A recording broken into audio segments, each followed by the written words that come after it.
مسلمان کا یہ عقیدہ ہے کہ ہمارا خالق اللہ ہے، ہمارا مالک اللہ، ہمارا رازق اللہ۔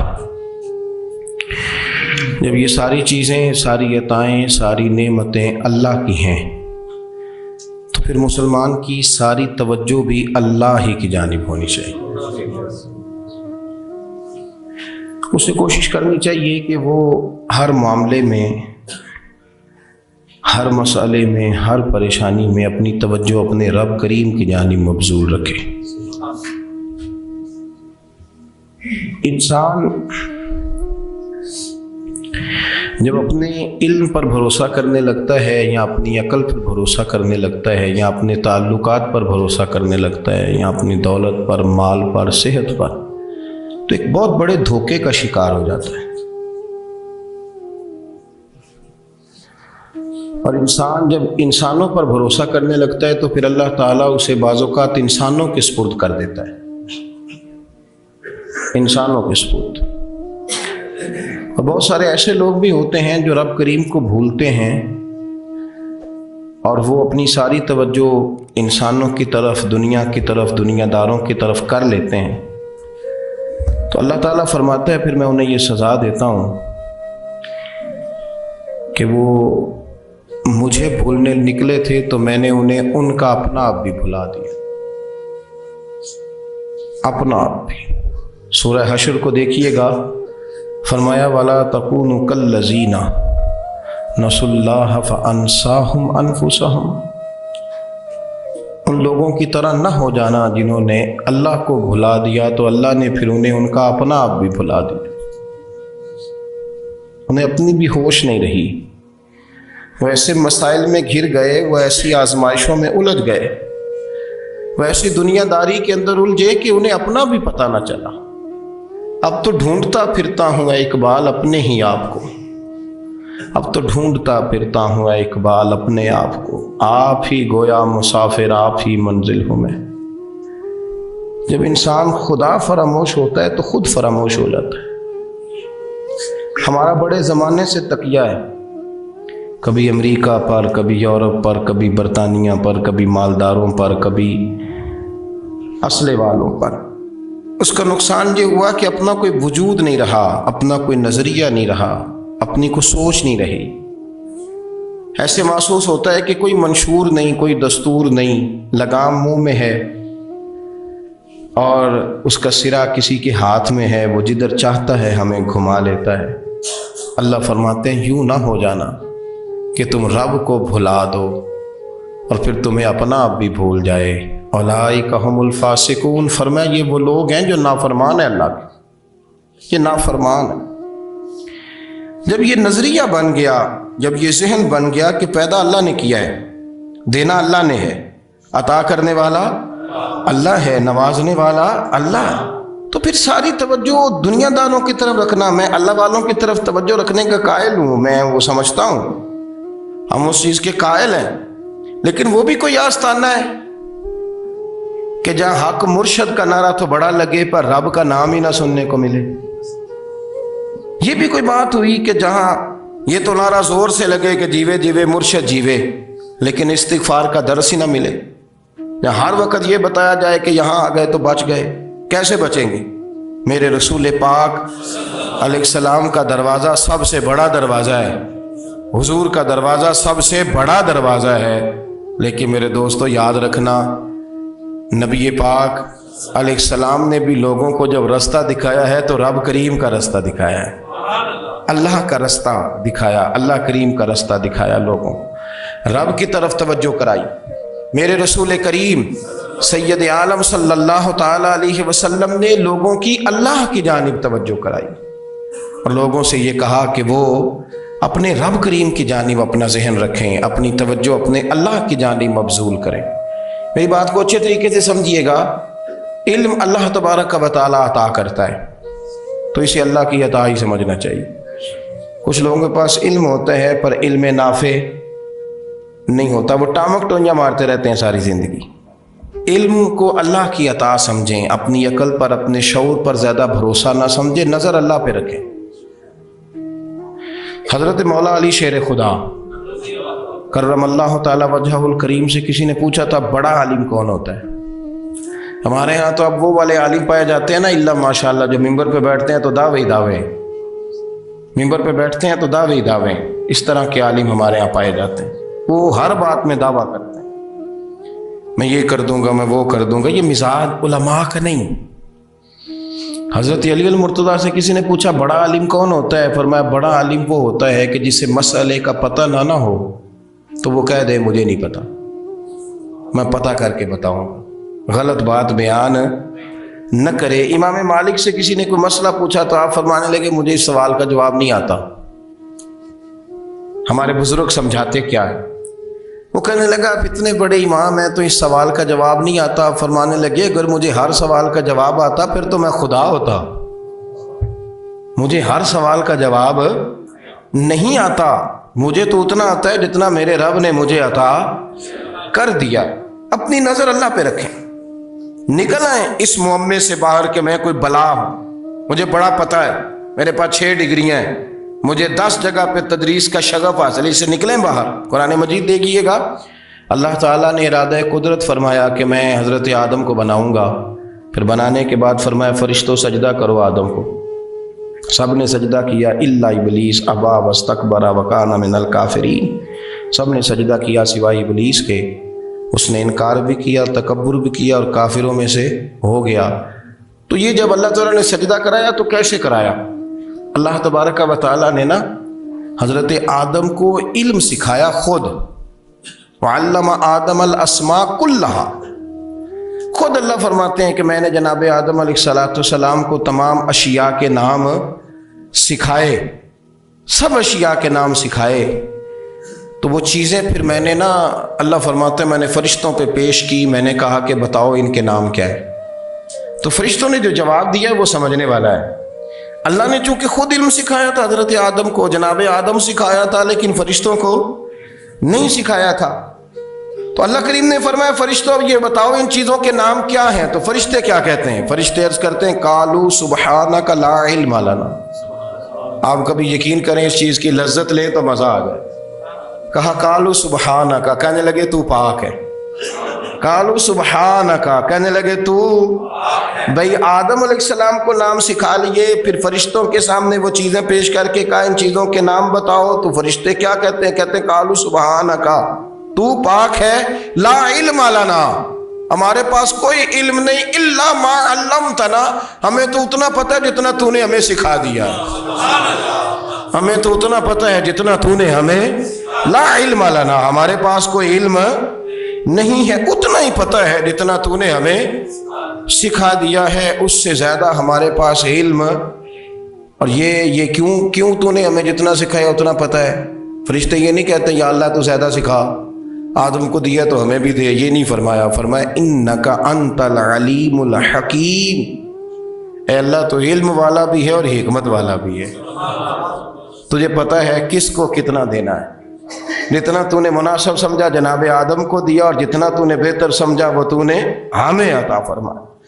تو اگر آپ کے پاس علم ہے، کہیں نالج ہے، اس کو اللہ کی عطا سمجھیں۔ ہمارے ہاں بہت سارے لوگ بن کے بیٹھ جاتے ہیں، میں اکثر کہتا ہوں کہ پھر وہ دعوے کرتے ہیں میرے علاقے والے جاہل ہیں، میرے شہر والے جاہل ہیں، میرے خاندان والے پڑھے نہیں۔ یہ آپ کا دعویٰ ہے، یہ آپ کو خراب کر دے گا۔ ہم نے بہت سارے ایسے لوگ دیکھے جو بہت بڑے عالم تھے، لیکن اللہ جب لینے پہ آیا تو عقل ہی لے گیا، شعور ہی چلا گیا، حافظے ختم ہو گئے۔ آپ دیکھتے ہیں بڑھاپے میں کچھ لوگ ایسے ہوتے ہیں کہ جن کو یہ بھی یاد نہیں رہتا کہ میرا نام کیا ہے، میں کہاں ہوں، مجھے کدھر جانا ہے۔ تو اس وقت سے اللہ کی پناہ مانگیں اور اپنی نظر اپنے رب کریم کی جانب رکھیں، اللہ کی جانب اپنی نظر کو مبذول رکھیں۔ دوسری بات، علم کے بعد ایک چیز آتی ہے جس کا نام ہے ہدایت، جس کا نام ہے تقوی، جس کا نام ہے پرہیزگاری، جس کا نام ہے عمل، عبادت، ریاضت۔ یہ بھی اسی وقت ہی نصیب ہوتی ہے جب میرا رب کریم نصیب فرما دیتا ہے۔ ہم نے نا نیکی کا اپنا اپنا سٹیٹس بنا لیا ہے، اپنا اپنا معیار بنا لیا ہے۔ کچھ لوگ کہتے ہیں کہ جناب مسجد میں سیمٹ کا توڑا دینے سے بہتر ہے کسی غریب کو آٹے کا تھیلا دے دو۔ اب اس نے اپنا مزاج بنا لیا نا نیکی کا، اس نے اپنا سٹیٹس بنا لیا۔ میرا یہ سوال ہے کہ نبی پاک صلی اللہ تعالیٰ علیہ وسلم جب مدینہ شریف آئے تھے تو حضور نے سب سے پہلے غریبوں میں آٹا تقسیم کیا تھا کہ سب سے پہلے مسجد بنائی تھی؟ کیا عجیب لوگوں کا رنگ ہے، اپنی مرضی کی ہدایت، اپنی مرضی کا تقوی، اپنی مرضی کا معیار۔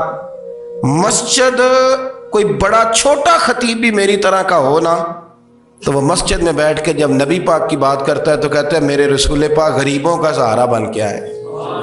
وہ غریبوں کی بات کرتا ہے، مسکینوں کی، لاچاروں کی، کمزوروں کی بات۔ تو مسجد ہی تو وہ ادارہ ہے جہاں سے غریبوں کی بات ہو رہی۔ تو اب لوگوں نے غریب کو اور مسجد کو لڑانا شروع کر دیا، اس کو لڑاؤ کہ مسجد میں پیسے دینے سے بہتر ہے آپ غریب کو آٹے کا تھیلا دے دیں۔ آپ یہ کیوں نہیں کہتے کہ مسجد میں بھی آپ تھوڑا دیں ایک سیمٹ کا اور ساتھ غریب کو بھی خدمت کریں؟ یہ کیوں نہیں تقویٰ؟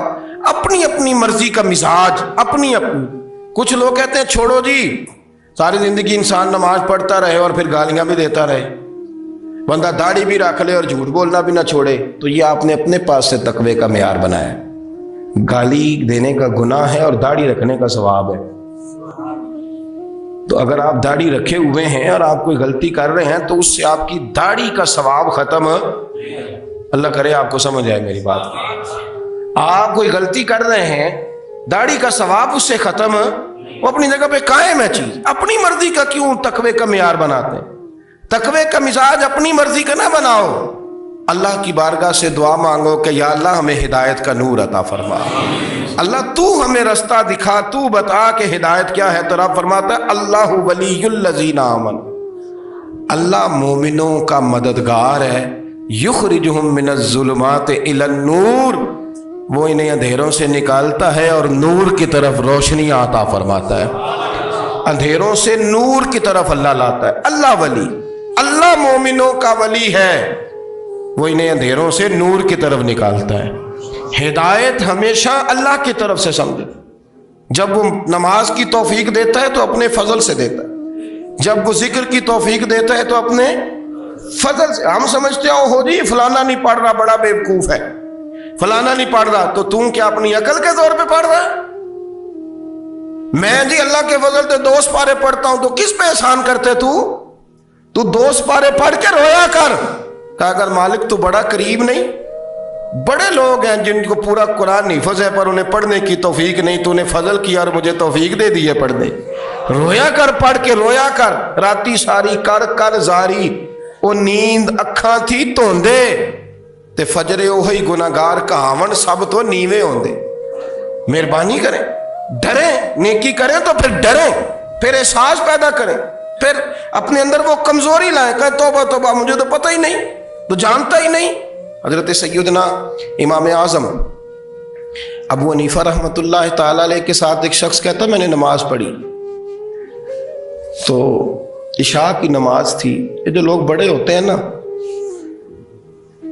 جن کے پیار کرنے والے بڑے ہوتے ہیں، ان کے گرد خوف بھی بڑا ہی ہوتا ہے، انہیں بڑا ڈر لگتا ہے، بڑی بعض اوقات آزمائش ہوتی ہے ان کی۔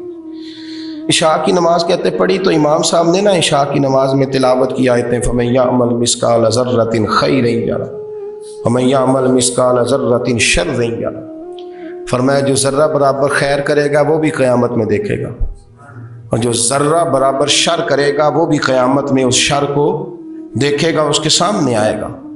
تو وہ شخص کہتا ہے کہ سارے لوگ نماز پڑھ کے چلے گئے تو امام صاحب رحمۃ اللہ علیہ نے اپنی داڑھی پکڑی، رو رہے ہیں، کہتے ہیں اور ذرہ برابر نیکی کا بدلہ دینے والے، اور ذرہ برابر شر پہ سزا دینے والے میری سفید داڑھی کو دیکھ، مالک میرے ذرے ذرے سامنے نہ لاما، لوگ تو میری بڑی قدر کرتے ہیں دنیا، میں تو بڑا پہچانا جاتا ہوں، لوگ تو میری راہوں میں پھول لیے کھڑے ہوتے ہیں، مجھے بڑا نوازتے ہیں، قیامت میں رسوا نہ کر دینا، میرے لیے مشکل ہو جائے۔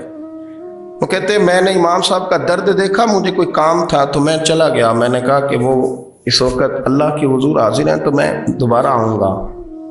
کہتے ہیں میں تہجد کا وقت آیا تو امام صاحب وہیں بیٹھے تھے اور ان کی داڑھی آنسوؤں سے بھری ہوئی تھی اور زور سے داڑھی پکڑی ہوئی، کہنے لگے مالک رسوا نہ کر دے، قیامت میں رسوا نہ کر دے۔ یار جو ہدایت یافتہ لوگ تھے وہ تو ڈرے ہوئے تھے، وہ تو سہمے ہوئے تھے، وہ تو کہتے تھے یہ اس کا فضل نہیں، اس نے بلا لیا، یہ اس کا کرم نہیں، حضرت باعزید بستامی کسی کافر کو دیکھتا تو رو پڑتے، کہتے مالک تو کتنا کریم ہے، یہ بے ایمان رہ گیا، تو نے اپنے فضل سے مجھے اپنے نبی کا غلام بنا لیا۔ وہ رو پڑ۔ یہاں تو لوگوں کا دعویٰ ہی بڑا ہے۔ نمازی اللہ خیر فرمائے وہ تو دوسروں کو گھورتا ہے، وہ کہتا ہے جنت کا میں مالک ہوں، کنجیاں میرے پاس ہیں، میں کسی اور کو گھسنے نہیں دوں گا۔ اور اگر 2-3 حج کر لے تو پھر تو وہ کہتا ہے کہ اب میرے سے پوچھ کے لوگ جنت میں جائیں گے معاذ اللہ۔ اور اگر وہ 2 4 5 7 دفعہ کوئی نفل پڑھ لے تو پھر وہ کہتا ہے چھوڑیں جی سارے لوگ بے عمل ہیں، میں اکیلا نیک ہوں۔ نہ ایسا کریں، اپنی توجہ اپنے رب پہ رکھیں، اپنی توجہ اپنے معین الملت والدین، عطا رسول، ہند الولی، غریب نواز، خواجہ معین الدین چشتی، حضرت خواجہ اجمیر، شاہ اجمیر، شاہ اجمیر، والی ہندوستان۔ آخری عمر میں نا سارا دن روتے گزر جاتا، ساری رات روتے گزر جاتے، ذرا سی کوئی بات کرتا تو رو پڑتے، آنکھیں آنسوں سے بھری رہتی۔ کئی دفعہ آپ نے بھی پریشان ہو جاتے ہیں نا کہ یار تو ایک بات کی جان ہی نہیں چھوڑ رہا۔ تو خواجہ قطب الدین صاحب بختیار کاکی سے لوگوں نے کہا کہ آپ مرشد سے بات کریں، اتنا بھی تو نہیں نہ رونا چاہیے، ہر وقت اس کے آنسو کی کریے، عاشق دا کام ہی رونا توڑا، تبھی نہ روئے نہیں منظوری۔ یہ عاشق سدا ہی روندا رہتا ہے، پاویں وصل ہوئے تے پاویں دوری، ہر وقت رونے کا کیا مطلب ہے؟ تو خواجہ قطب صاحب کہتے ہیں میں قریب گیا تو میں نے پیر دبائے، میں نے کہا سونیا لوگ تو کچھ بھی نہیں کرتے، تو نے تو کمال کر دی، 90 لاکھ آدمی مسلمان کر دیا، دنیا کچھ نہیں کرتی، تو نے 50 سال ساری رات مصلے پہ بیٹھ کے رب راضی کیا۔ تو شہزادہ تھا، حضور کی اولاد تھا، لیکن معین الدین تیرا ایک پلاٹ بھی نہیں، تو نے طالب علم پالے، انہیں غریبوں کو دیا، انہیں نوازا، کوئی شے نہیں تیرے پاس، ہر چیز تو نے، ساری رات روتے ہو، سارا دن روتے ہو۔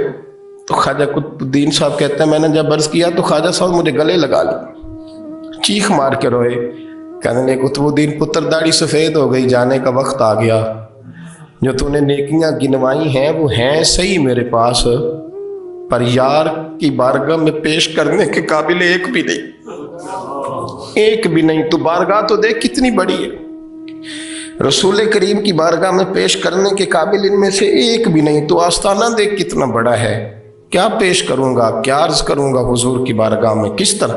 وہ یار جو بڑے تھے وہ تو ڈرے ہوئے تھے، سہمے ہوئے تھے، وہ تو بڑی آزمائش میں تھے، لیکن میرا اور آپ کا رٹا 2 نمازیں پڑھ کے 6 نمازوں کا دعویٰ کرنا اور لمبی چوڑی کہانیاں بنانا اور اپنے منہ سے اپنی تعریفیں کرنا، اس سے تھوڑا باہر آئیں۔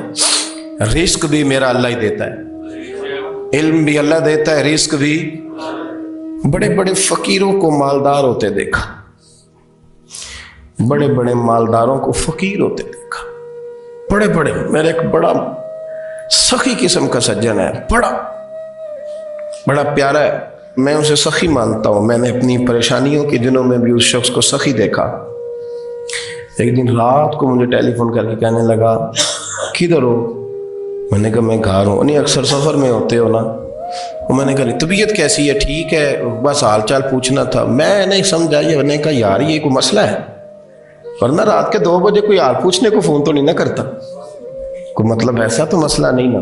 تو میں نے بیک کال کی، میں نے کہا یار میری بات سن، مسئلہ کیا؟ کہ نہیں کچھ نہیں دل کر رہا تھا۔ میں کہا میری گل سن، رہے ہیں اسی 4-5 سال کٹھے، میں تین جاننا، اصل بات کر۔ کہنے لگا مکان بھی بڑا ہے، سارا کچھ ٹھیک ہے، پر وہ بڑا ہی بے نیاز ہے، کچھ حالات اس قسم کے آ گئے ہیں کہ لوگوں کو بتاؤں بھی تو لوگ ماننے کو تیار نہیں، زیادہ نہیں، مجھے نا تھوڑے سے پیسوں کی ضرورت ہے، کوئی 15-20 ہزار اگر مل جائیں، میری ضرورت۔ آپ یقین کریں میں روتا رہا ساری رات۔ میں نے کہا مہربانہ تیرا کس طرح کراں گا، اس سے لے کے زمانہ استعمال کرتا تھا، پر بے پرواہی ویکھ نہ سجڑ دی، جتھے کسے دی پیش نہ جاوے، انہیں تاجاں والے در در رولے تے منگتیاں تخت بٹھاوے۔ سجنا کسے نو کارا مل دئی، کوئی کعبے خالی آوے، واللہ خیر الرازقین، وقت تو دائیں بائیں نہ جا، رزق تو تجھے میں دوں گا، میں ہوں بہتر رزق دینے والا۔ بڑے بڑے بادشاہ، بڑے بڑے شہنشاہ، بڑے بڑے لوگ، ہاتھوں میں کاسے،